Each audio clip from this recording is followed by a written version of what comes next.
தெறிக்கவிடும் காரம் நிறம் சுவையை தருகிறது. ஆச்சி மிளகாய் தூள் தெறிக்கவிடும் காரம் நிறம் சுவை. இந்தியாவின் மிகப்பெரிய அரசியல் கட்சியான பாரதிய ஜனதா கட்சி தற்போது வரலாற்று சிறப்புமிக்க ஒரு முடிவை எடுக்க உள்ளது. பாரதிய ஜனதா கட்சியின் தேசிய தலைவராக தற்போது ஜே.பி. நட்டா பதவி வகித்து வரும் நிலையில் அவருடைய பதவிக்காலம் விரைவில் முடிவடைய உள்ளது. இந்த சூழலில் அடுத்த பாஜகவின் தேசிய தலைவர் யார் என்ற கேள்வி எழுந்துள்ளது. இந்த நிலையில் பாஜகவின் தாய் அமைப்பான RSS ஒரு முக்கிய முடிவை எடுத்துள்ளது.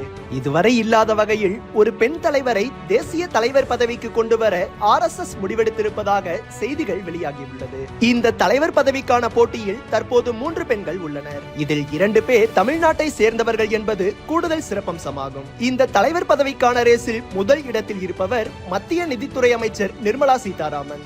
நிர்மலா சீதாராமன் தமிழ்நாட்டை சேர்ந்தவர். அது மட்டுமல்லாமல் தென்னிந்தியாவில் பாஜகவை வலுப்படுத்துவதற்கு நிர்மலா சீதாராமன் சரியான தேர்வாக இருப்பார் என்று பாஜக நம்புகிறது. ஆங்கிலம், தமிழ், ஹிந்தி என 3 மொழிகளும் நிர்மலா சீதாராமனுக்கு நன்கு தெரியும்.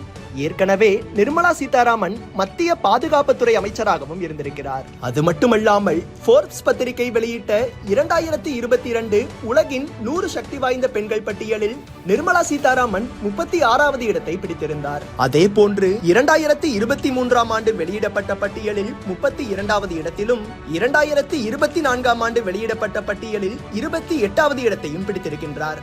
மேலும் நடப்பாண்டு நிதி மசோதாவை தாக்கல் செய்ததன் மூலம் தொடர்ந்து 8 முறை மத்திய அரசின் பட்ஜெட்டை தாக்கல் செய்த அமைச்சர் என்ற பெருமையையும் பெற்றுள்ளார். நிர்மலா சீதாராமன் 2008ஆம் ஆண்டுதான் பாஜகவில் நேரடியாக இணைந்தார். நிர்மலா சீதாராமனுக்கு பிரதமர் மோடி, மத்திய உள்துறை அமைச்சர் அமித்ஷாவிடம் நல்ல பெயர் இருப்பதால் அவருக்கு முன்னுரிமை வழங்கப்படும் என்று தெரிகிறது.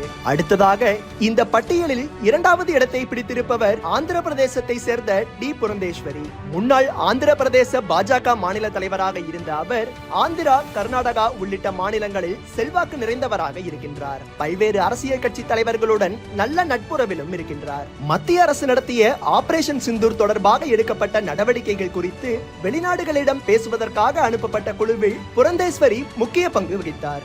ஆந்திராவில் தற்போது பாஜக வளர்ந்து வரும் நிலையில் அவருக்கு முக்கிய பொறுப்பு கிடைக்கும் என்று எதிர்பார்க்கப்படுகிறது. புரந்தேஸ்வரிக்கு ஆங்கிலம், தெலுங்கு, ஹிந்தி, தமிழ், பிரெஞ்சு என 5 மொழிகள் தெரியும் என்பதால் இது அவருக்கு கூடுதல் பிளஸ் பாயிண்டாக பார்க்கப்படுகிறது. அது மட்டுமல்லாமல் புரந்தேஸ்வரி காங்கிரஸ் கட்சியிலும் இருந்துள்ளார். கடந்த 2014ஆம் ஆண்டுதான் அவர் பாஜகவில் இணைந்தார் என்பது குறிப்பிடத்தக்கது. புரந்தேஸ்வரி கட்சியில் சேர்ந்து 11 ஆண்டுகள் தான் ஆகிறது என்பது அவருக்கு கொஞ்சம் மைனஸாக பார்க்கப்படுகிறது.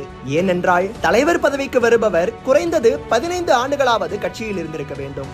எனினும் கட்சியில் உள்ள பலரும் அவரை தென்னகத்தின் சுஷ்மா ஸ்வராஜ் என்று அழைக்கிறார்கள். அடுத்ததாக இந்த பட்டியலில் 3வது இடத்தை பிடித்திருப்பவர் தமிழ்நாட்டை சேர்ந்த வானதி சீனிவாசன். தற்போது கோவை தெற்கு தொகுதியில் சட்டமன்ற உறுப்பினராக உள்ளார். 1993ஆம் ஆண்டில் பாஜகவில் இணைந்த வானதி சீனிவாசன் பல்வேறு பொறுப்புகளை வகித்துள்ளார். மாநில செயலாளர், மாநில பொதுச் செயலாளர், தமிழ்நாடு பாஜகவின் துணைத் தலைவர் போன்ற பல்வேறு பதவிகளில் இருந்த வானதி சீனிவாசன் 2020ஆம் ஆண்டு பாஜக மகளிர் அணியின் தேசிய தலைவராக பொறுப்பேற்றார். இதே போன்று 2022ஆம் ஆண்டு பாஜகவின் மத்திய தேர்தல் குழுவின் உறுப்பினராகவும் பதவி வகித்தார்.